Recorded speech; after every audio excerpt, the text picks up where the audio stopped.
Good morning, everyone. Welcome to our writing lesson. And the ally today is to use similes in a poem. Now, we've used similes and metaphors before, so we're just going to try and reinforce that today. So the focus will be on similes. Now, I've been inundated with lots of really good poems, and what I decided to do, and this could be a bit messy, I'm going to read out some of the poems, so bear with me because things will be jumping all over the place. So there are so many I could not really read them all out, but here's one from Jaten. Please, Mrs. Butler, this boy Derek Drew keeps pulling my hair, miss. What shall I do? Cover it with your hat, dear. Hide it with your book. Strap it with a paper, my sweetie. Do everything you like. All my work got erased, miss. My papers ran out of store. My pencil started dancing, miss. My thumb became, can't read that, very numb. So that was from Please, Mrs. Butler, from Jaten. And Natalia did a short poem, which is really good. The dingling of bells, the crying of the baby, the hissing of the snake, the whooshing of the wind. And we have another one. I'm going to expand this one because I need to be able to read it properly.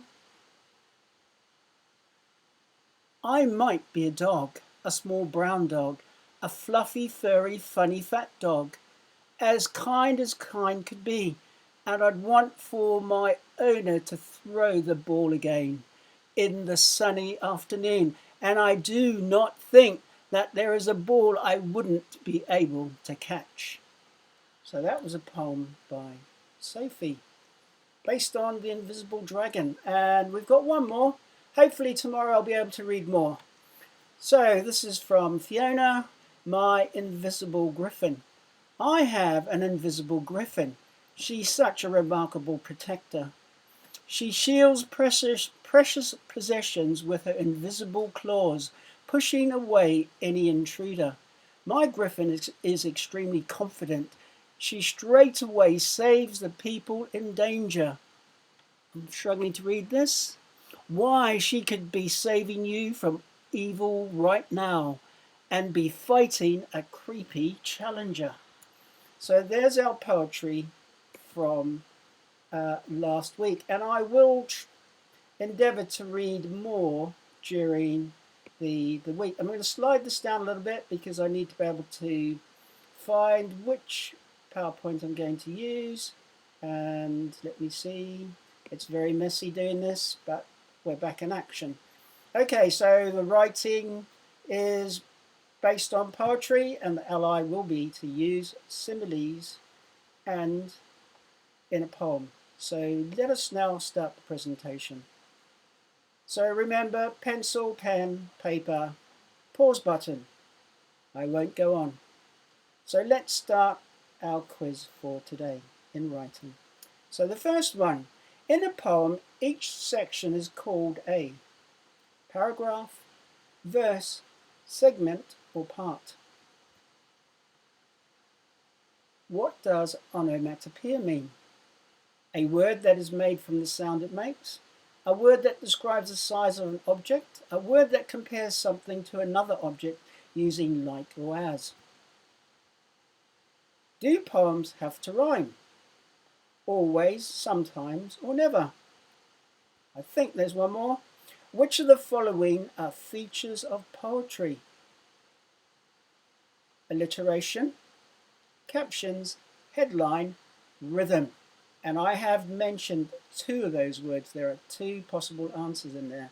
I have mentioned them last week. Okay, some may have pushed the pause button. I'm going to wait for a short while, and then we're going to mark this quiz right now. So get your pencil or pen ready.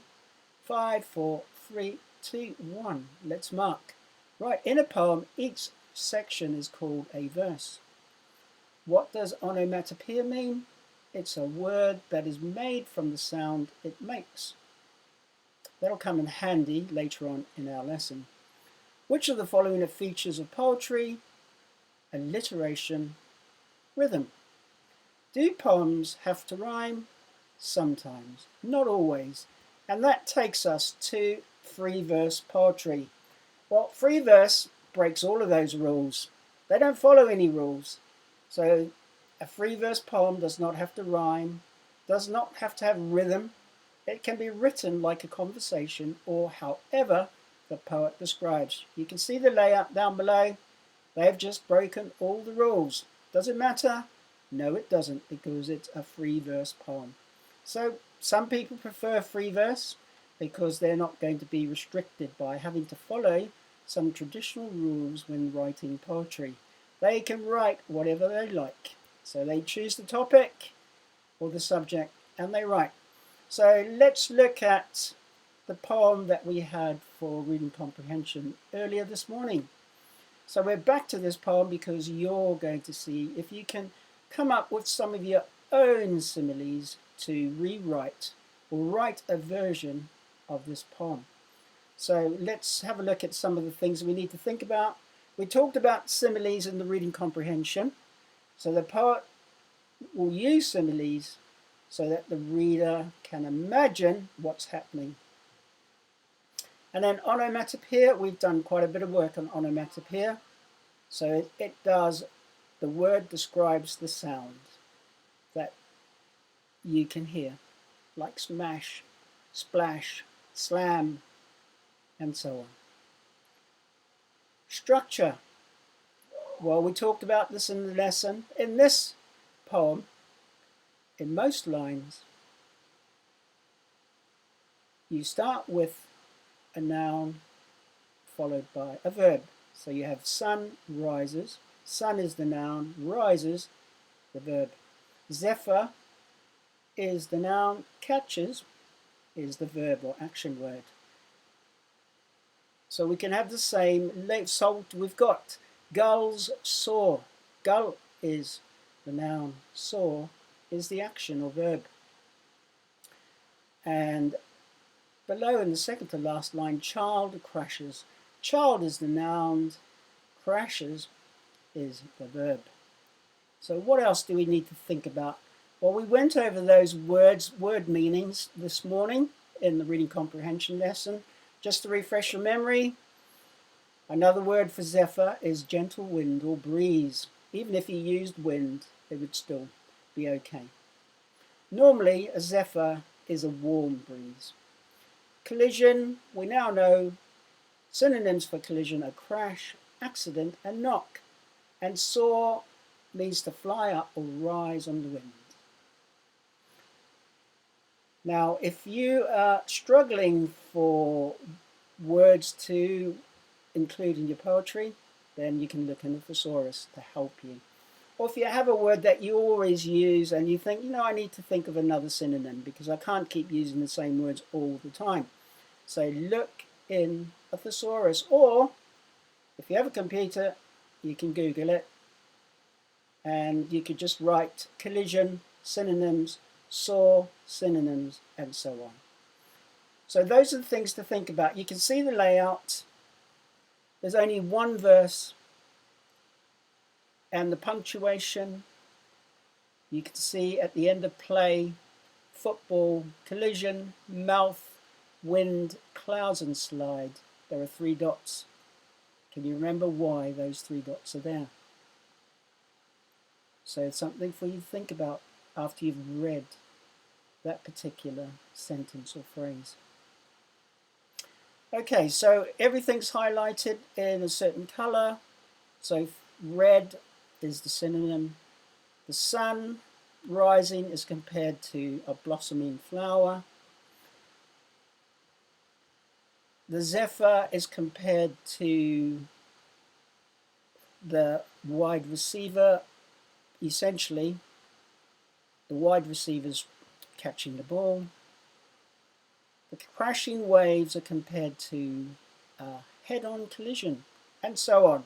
So get familiar with those.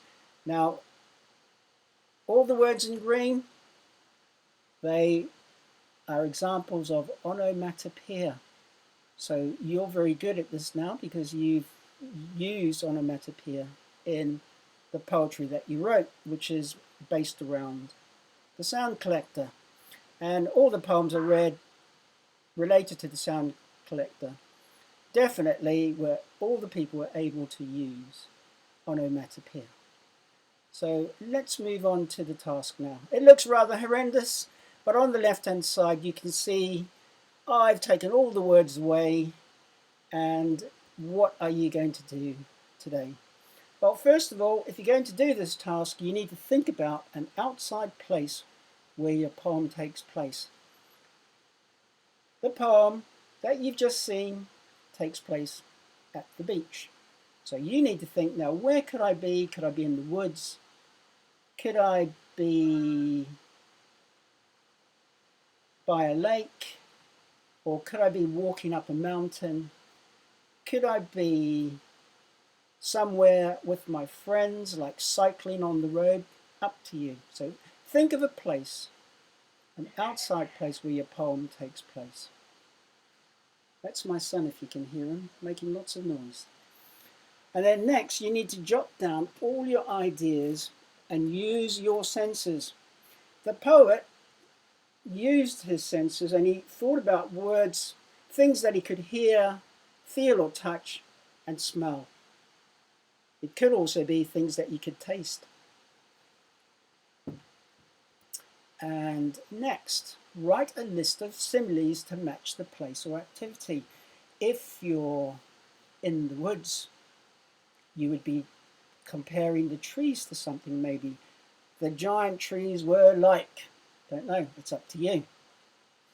So the water in the lake was like. So think of similes that would match with your place or activity. I ran as fast as a, up to you. Right, so next, you need to write down at least 4 examples of onomatopoeia that go with your activity or place. Once you've done that, you're ready to do your draft copy. So use the template opposite. You don't have to copy it out, you can just do one up in your book. But I will put one on the website. So first of all, before you start, you need a title.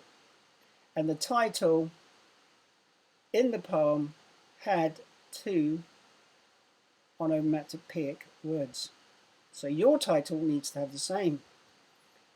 Line 1 had 4 words on it, and all of them were examples of onomatopoeia, and they are the words that you will use in your poem that you write on line 1. So the 4 onomatopoeic words you wrote in task 1, you're now going to use it in your poetry. So write those 4 down.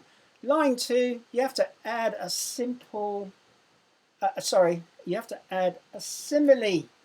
Plus, you have to include what is happening. So in the poem, the sun rises higher and higher like a blossoming flower as the children play. So you need to write the sun rises higher and higher like a, so write your simile as what activity are you doing? Are you cycling? Are you running? Are you playing? Are you dancing? And then line 3, the name of the place. Where are you? If you're in the woods, then you're going to put woods, woods, woods. You repeat that word 3 times because in the poem the word beach, beach, beach was repeated. On line 4, I've put the wind, and then you make up a simile. You don't need to put the wind. You may be thinking of something else. It could be the rain. It could be the sunshine. It's totally up to you. So it could be smoke drifting from somewhere. But you need to have the noun, and then you create a simile. Line 5. If the wind makes a whooshing sound, then on that line you'd put whoosh, whoosh, whoosh. if the cereal makes a crunching sound, then you'd put crunch, crunch, crunch. So take your simile from, or one of the similes from line 1, use it here. Match it with the activity or place. Be the activity actually. Line 6, you're going to write another simile. So here in the poem, it was the crashing waves sound like a head-on collision. So you have to think about the activity, what's happening, or what action is taking place. So think of a noun and then write the simile.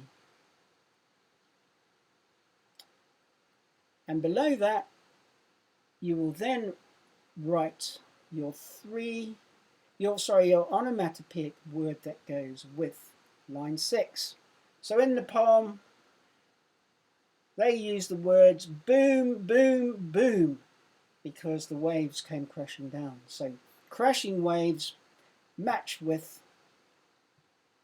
boom, boom, boom. So you have to match your onomatopoeic word with your simile above.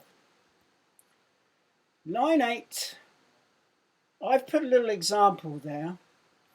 So you might be walking in the sand, the mud, or the pebbles. It depends on what activity you are doing. So if it was the mud, I remember from a lesson last week, we had 2 similes that we could use with mud. The mud squelched like squirming wet soil, something like that. So you have to think of a simile for line 8, but what are you doing in that activity?